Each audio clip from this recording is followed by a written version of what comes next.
Hello, welcome to the Safeguarding Staff and Students Through Video Intelligence session.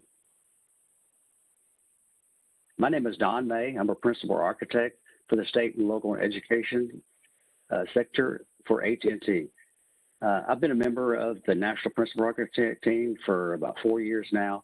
I'm responsible for business development, innovation, strategy for the state and local and education sector.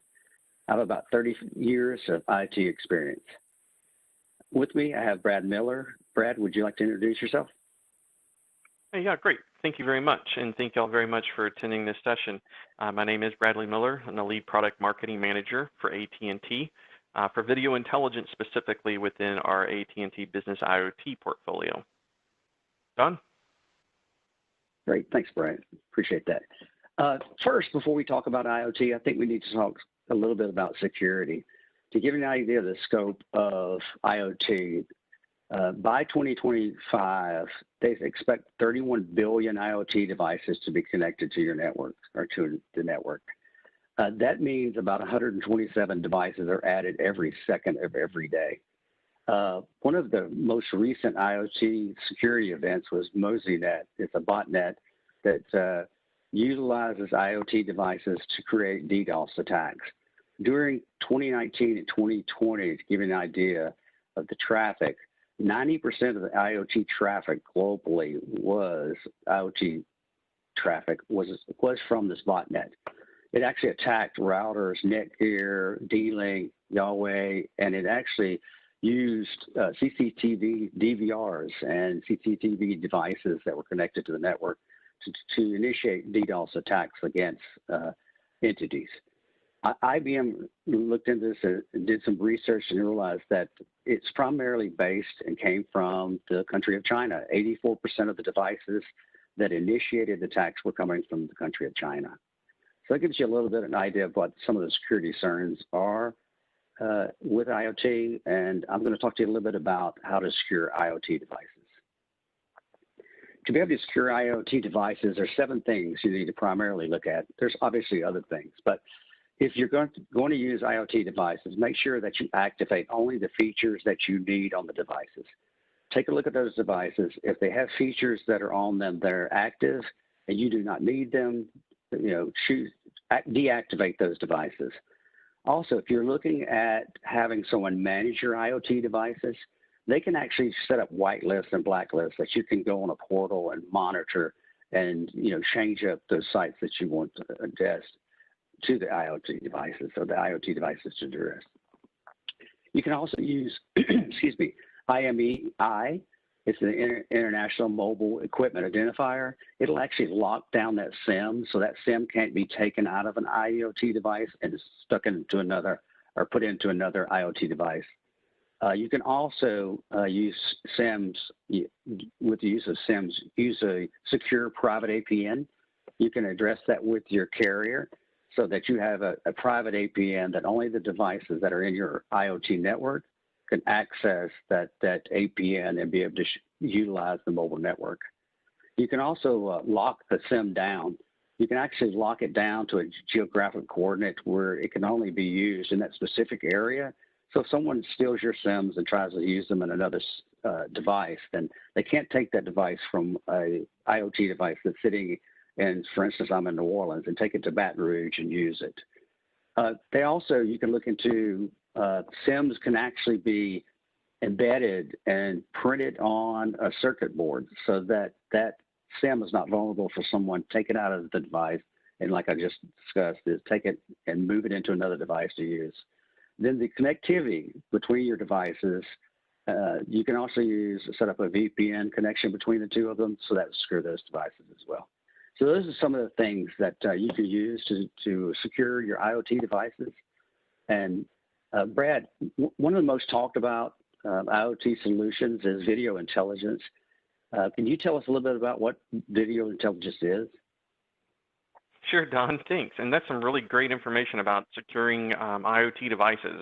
It's some of the ways that we do this with video intelligence today, with using custom VPNs, custom APNs or access point names with private static IPs to keep them secured. We have, we put them on an IoT secured network for cellular connectivity when we're using smart cameras. But as a whole, video intelligence is really a platform that integrates video, advanced analytics, really in that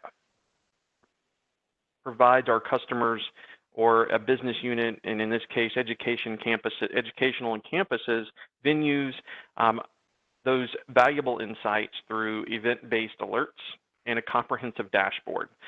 It's not just about the video, it's about IoT sensors, it's about other data services, other data devices, and bringing all that footage together and that data from the existing video cameras that school campuses have, that venues have already in place today for security, bringing that all together and providing the insights through a single dashboard in a way that gives each department the ability to utilize the insights coming from video analytics to then be able to utilize near real-time alerts so that they can become more proactive and know in particular event has occurred and what they should be doing about it.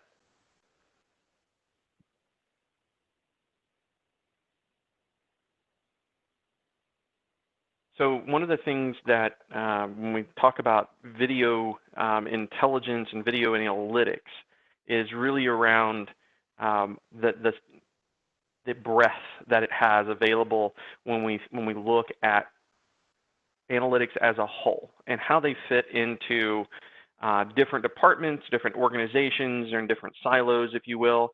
We really break these things down into three different groups. One being thermal analytics, two being more around continuity of business. Think about what has gone on with the COVID-19 and what happened back in March versus where we are today. That continuity of operations, and then third is not that it's a lower priority, but just how you break these down into safety and operational analytics. Super important to not only utilize what's available today that's in place today, that's being used today by campuses around around the globe, but also of course here in the U.S. is really around safety and operations. But business continuity, if you think about business continuity, became student continuity and staff continuity and educational continuity, is really around certain analytics that have really kind of come to the forefront that weren't being used before. Were available, but this slide kind of encompasses a large breadth of analytics that are available for any educational environment to utilize today.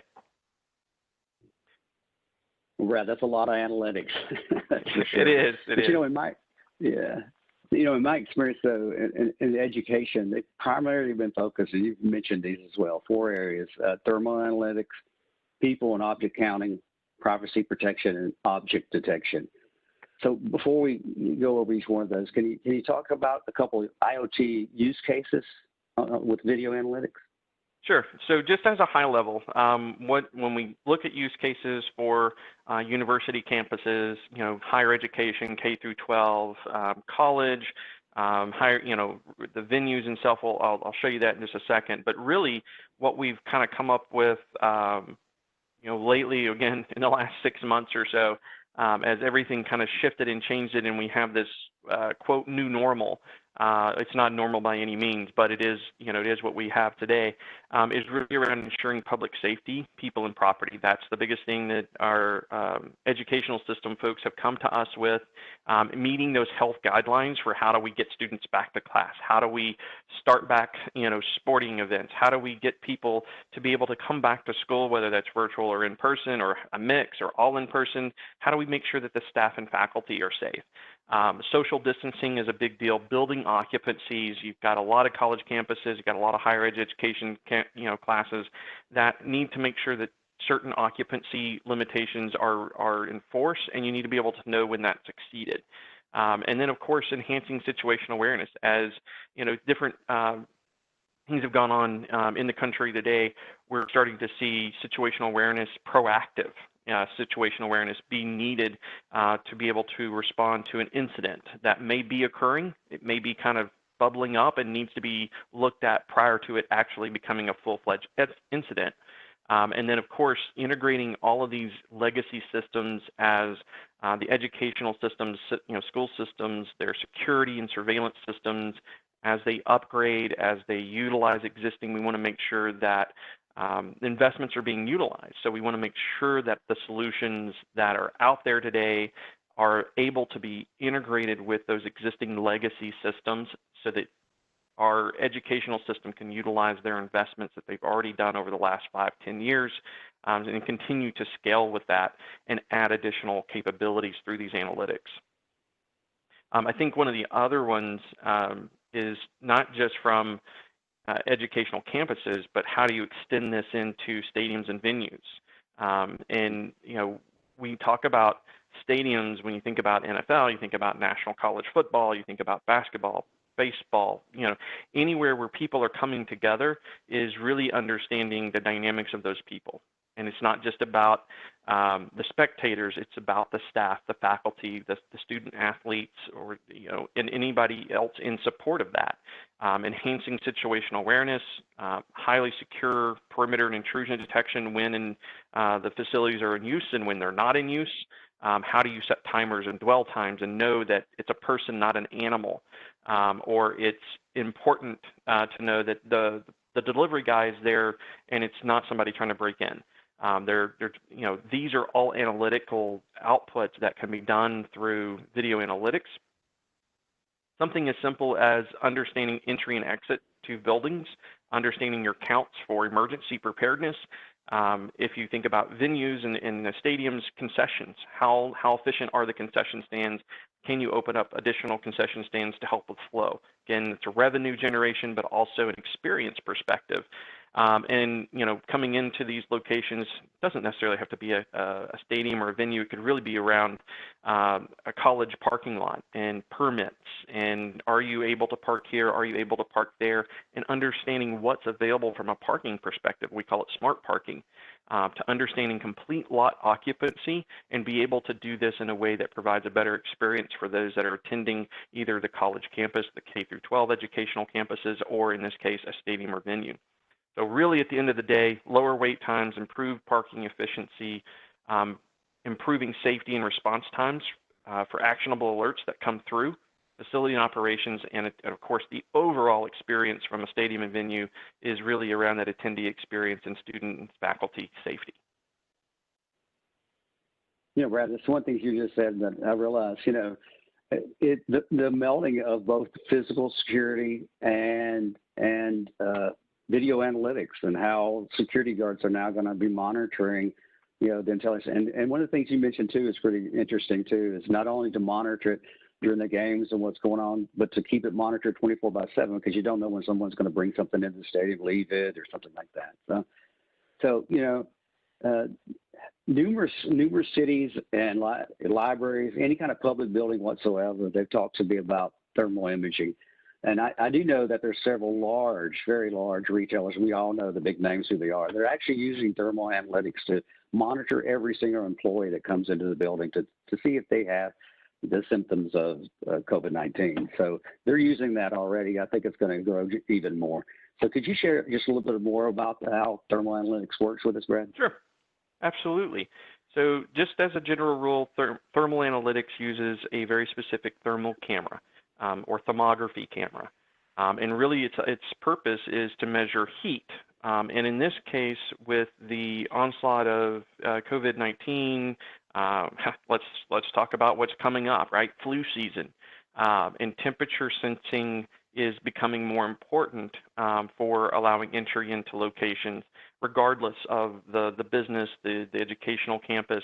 It's becoming a very well-known thing that should be utilized as a tool, right? Not the one and only, but a very accurate tool that can be utilized for measuring elevated body temperature. And really the idea behind it is to use thermal imagery or thermography cameras with very specific analytics, because thermal cameras by themselves typically can't read a temperature of an elevated body temperature of a human to the 10th of a degree that's necessary. So you need specific thermal cameras, and you need very specific analytics that are trained or built, designed, and programmed to look at elevated body temperatures of the human, and really to utilize this in a predefined way with passive technology so that you can use this whether you're talking about students, staff, or external, people that may be coming in, parents, citizens, private citizens, and so forth, without capturing biometric information about that person. It's one of the really big important things around thermal use cases that you need to make sure as an entity you take into account. Storage of data of the thermal image sensor, not having names and other imagery associated with this to really help with that privacy aspect of things that I think we'll hit on in just a little bit. But this is thermal in its nature is thermal cameras, analytics, and then an output monitor device so you can see when someone fails a temperature reading or they're okay, right? Of course, utilizing the CDC guidelines for common temperatures. But I think it goes beyond that, Don.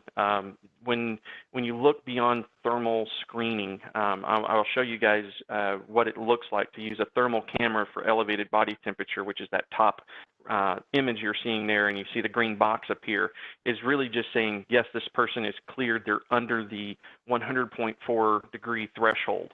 But I think when you look at how you can utilize thermal cameras or thermography later on, let's say this instance goes away where you no longer need to use thermal screening, you can move this camera into your existing video surveillance system at the school or campus or university or office building and utilize it for perimeter and intrusion detection. You can utilize it for object temperature. Beyond people, object temperatures could be an HVAC system, or it could be a specified temperature controlled room where you're needing to watch electrical equipment or IT equipment, or in this case, be put on rooftops to monitor where lighting typically isn't the best. You can use thermal cameras on rooftops to monitor intrusion detection there, or perimeter detection, as well as maybe you have your HVAC systems up there and monitor it for potential hazards that may occur.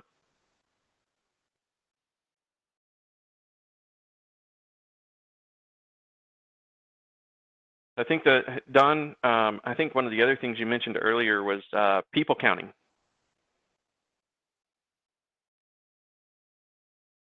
Yes, Brad. Sorry about that. I had to mute.